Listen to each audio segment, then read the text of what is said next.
لمر وهلی ځوان چې تازه یې ماټ راغلی و غږ یې کړ: سر مې په ټولو. بل نارې کړې: زما یې په نورو. د دوکان تر مخ ډګرې باندې لویې دایره کې لیکه بیډۍ ایښې وې. 5 ډبرینې مردکۍ هوا ته پورته شوې. 2 له بیډیو پاته او 3 واوښتې. یوه توره مردکۍ بیډیو ته بیخي نږدې ولګېده. دیوال ته له ناستو نندارچیانو یې وغږ کړل: د ګلشیرین زو د مور شیدې دې څه در ټولوئ؟ لږ وروسته د مابد خان مردکۍ په بیډیو کې چرخ وه. د دوکان د مخې بانډار او بیډیو د میدان ننداره د انورشاه یوازینۍ مشغوله وه چې یو څه یې فکر ورباندې بدلولی شو. څو ورځې کېدې چې له جمیل دوکاندار او د کلي له څو تنو نورو ځوانانو سره بلد شوی و. هغه به د ماما د کور غوندې دلته هم د میلمه چمونه کول او غلی به ناست و. یوازې به مجلس ته غوږ او د بیډیو د لوبې سیل به یې کاوه. د دوکان له څنګ سره یو نري ځوان موټرسایکل پایه کړ چې خولۍ یې له مخه پورته کړه. هماغه ماسټر پیدا و. له سلام وروسته یې له ټولو سره د یوه لاس پوښتنه وکړه. بیا یې خلکو ته وویل: دلته راشئ چې ضروري خبره ده. ځوانان چې راټول شول، پیدا وویل: تاسې به اورېدلي وي چې انتخابات را روان دي. زموږ د سیمې یو تکړه ځوان ډاکټر بازګل هم انتخاباتو ته ولاړ دی. یو خو مې د عکسونو پوسټرونه راوړي دي چې کورونو ته یې درسره یوسئ او په ګوټو کې یې ولګوئ. بل دا چې که چا کاټ نه وي جوړ کړی، ضرور باید کاټ جوړ کړي.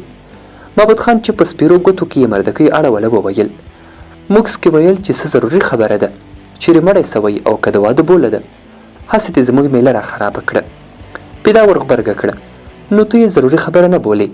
ته لکه چې راډیو نه اورې، بازار ته نه یې تللی، ټوله دنیا په انتخاباتو کې غږیږي. مابد ورغبرګه کړه: نور نه پرې در پوهېږم، خو که بیډۍ در سره وي را میدان ته ځه. چا پټ او چا په زوټه وخندل. پیدا بې له دې چې څه ووایي، د دوکان په دیوال یو پوسټر ټک واهه. څو نور یې په حاضرو کسانو وویشل او بیا یې په موټرسایکل پښه واړوله.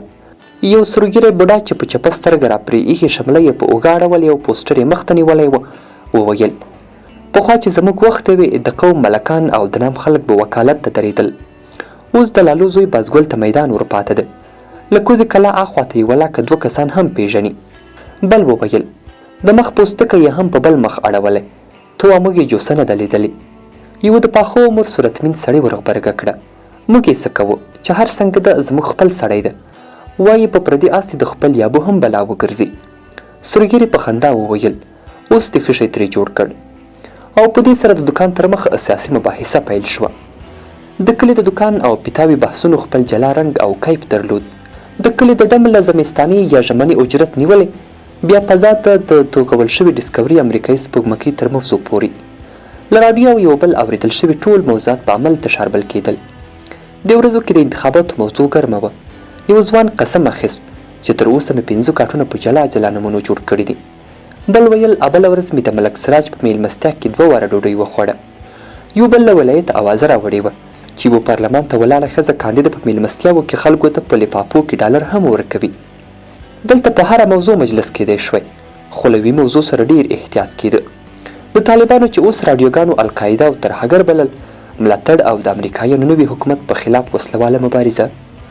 د سید الله ماکازوی رحمت الله چې د جهاد خبرې به یې کولې او یوه ورځ د دوکان تر مخ د طالبانو په سر له پیدا سره هم وخوړل.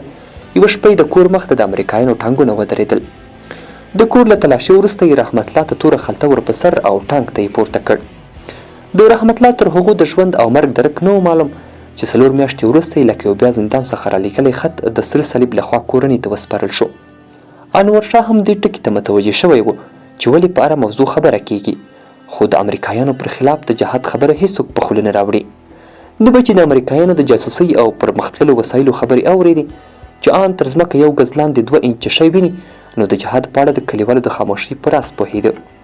خو بیا هم د دوکان د مخې مجلس ورته ډېر جالب او تر هغو به ورته په مسکو شونډو غوږ و چې له جوماته به د اذان غږ راپورته شو. له دې سره به غلی ولاړ او مخ پر جومات به په شمېرلو ګامونو روان شو.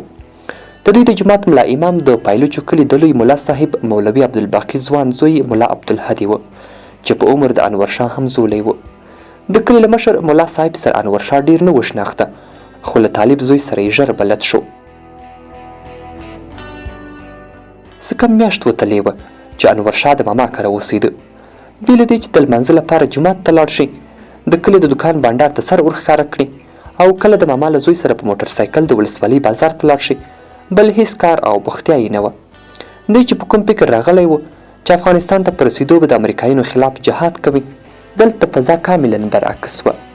هر ځای د موسسو د مرستو، انتخاباتو لپاره د کارتونو جوړولو او د کاندیدانو د کمپاین بحثونه ګرم وو. امریکایان یې څو ځله لیدلي وو چې په حموي ټانګونو کې د کلي له منځه ښکته کلیو ته تېرېدل او خلکو ته به یې لاسونه ښورول. یو ورځې ټانکونه د توتانو له ونو سره ودرول او خلکو ته یې شیان ویشل. ماشومانو ته یې کتابچې، پنسلونه او چاکلیټ ورکول او لویانو ته یې د کار بیلچې، دستکش او ځینې نور شیان هم ورکول. د ماسټر پیدا په هغه ورځ بیړۍ میره وه. که به امریکایي اسه هم وکړتېده، ده به ویل چې امریکایان زموږ له کلیوالو ډېر خوشحاله دي او وایي چې د پایلوچو خلک ډېر میلمه پاله دي. په انورشاه کې یوه ورځ خبره تمنه شوه او د ماما له زوی یوسف نه یې وپوښتل چې دلته هغه طالبان چیرې دي. یوسف ورته وویل طالبان خو په حجره یا مدرسه کې دي، له ملا صاحب نه سبق وایي. انورشاه نور زړه ونه کړی شو چې ورته ووایي د سبق طالبان نه، د ټوپک طالبان. خو دومره پوه شوی و چې د ټوپک طالبان په نږدې سیمو کې نشته، ځکه امریکایانو به که د طالبانو په اړه له خلکو پوښتنې کولې، ځینې کلیوالو به په ډاډ ورته ویل چې د طالب دلته نوم هم نه دی پاتې. یوه ورځ انورشاه له کلي په وتلې نرۍ لار ښکته روان و تر څو سهار وختي د غنمو لو ته تللي ماما زامنو سره مرسته وکړي چې ملا عبدالهادي د کتابونو ګورت تر څنګ په مخه ورغی. عبدالهادي له سلام سره پرې غږ کړ چیرې خورې جانه؟ ځم ښکته د کروندې خواته. کرونده څه کوي؟ میلمستیا لکه چې ختمه سوه او اوس کارونه در باندې کوي. نه هسې په تنګ شوم، ما ویل پام به غلط کړم. چې پام غلطوي راځه چې لاړ شو حجرې ته، زموږ مدرسه به وویني، له طالبانو سره به شناخته شي. د طالبانو د نوم په اورېدو د انورشاه تلوسه شوه چې ته راځه یو ځل خو دا خلک هم ووینه. شیبه وروسته دواړه له کلي یو څه وتلي وړې چاردیوالۍ ته ننوتل. ملا عبدالهادي و اطاق ته بې پوښتنې ورننوت. که ګوري څلور تنه غرق ویده دي او کتابونه په تاکچو کې سر په سر ایښي دي. ملا عبدالهادي غږ کړل جګ سئ و د خدای بندګانو، خو سره غرمه ده، له خلکو شرم دی. یو طالب له مخه څادر لرې کړ، تر جوړو ویښتو لاندې سرې سترګې یې وغړولې. له ځان کشولو سره یې ملا عبدالهادي وپوښت څو بجې دي؟ دا دی 9 بجې دي. مولوي صاحب خو به نه وي راغلی؟ رسېدلی نه دی، خو د کوچنیانو سبقونه یې خلاص کړل او را روان و. کتابونه یې ما راوړل. طالب په ځای کې نیغ کېناست. د ملا عبدالهادي تر څنګ انورشاه ته یې پام شو. له ځانه سره خجل غوندې شو، خولۍ ته یې لاس کړ او په سر یې کړه. له انورشاه سره یې په دواړو لاسونو پوښتنه وکړه. وروسته په داسې حال کې چې په غاښونو یې مسواک پستاوه، نور ملګري یې هم پاسول تر څو پورته شي او اودسونه وکړي. انورشاه ډېر ناوړه احساس په مخه کړ.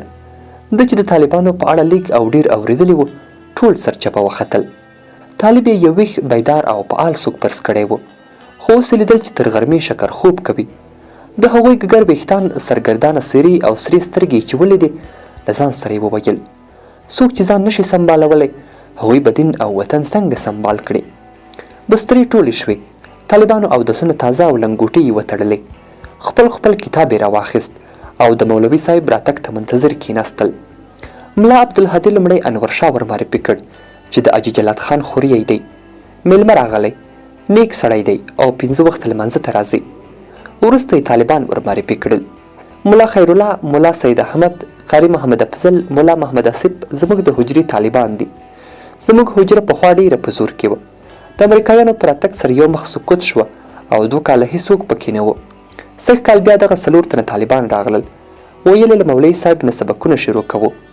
له دوی سره کوم کشر طالب هم نشته چې وظیفې ورته راټولې کړي. ډوډۍ غرمه او مازدیګر له نږدې کورونو څخه څو د کلي هلکان ورته راوړي. وروسته غږ شو چې مولوي صاحب راغلی دی. طالبانو کتابونه هم داسې بې شوقه ور واخیستل لکه ټکی کتاب چې هم نه وي کتلی. انورشاه د بېخوندۍ احساس په مخه کړی و.